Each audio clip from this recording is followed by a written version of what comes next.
Basta kay Sir Rojan, ibang klase. Let's go! Okay, quick review. Ano-ano ang iba't ibang capacity measures at anong impact nito sa pagsiset natin ng predetermined overhead rate? Ang capacity measures ay nakakaapekto sa pagsiset ng ating predetermined overhead rates dahil gumagamit tayo ng number one, expected capacity. Ang expected capacity, ibig sabihin yan, ito yung budgeted capacity mo for the upcoming year. Ito ay pwedeng magresulta sa isang predetermined overhead rate na probably most closely related sa actual overhead rate. So ito yung pinakamalapit na gagamitin mong capacity para mag-compute ng predetermined overhead rate na medyo malapit sa actual overhead rate. Isa pang capacity measure na ginagamit natin sa pagko-compute ng ating predetermined overhead rate ay ang practical capacity.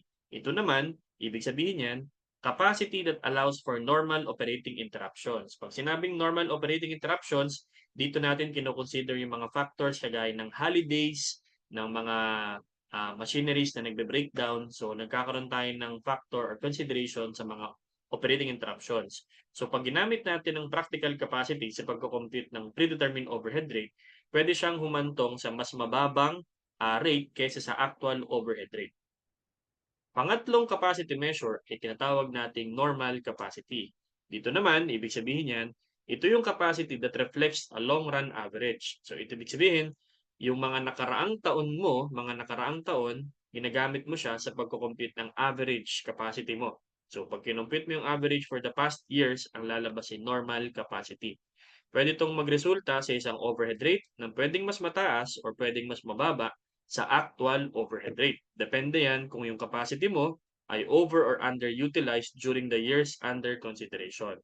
Isa pang capacity measure ay tinatawag nating theoretical capacity. Ito naman yung estimated maximum potential capacity. Ibig sabihin yan, tinatanggal natin yung factors na kagaya ng holidays, machine breakdowns. Ito talaga yung pinakamarami nating kayang i-produce. Ito yung maximum potential capacity natin kung hindi natin i-consider yung mga realistic factors.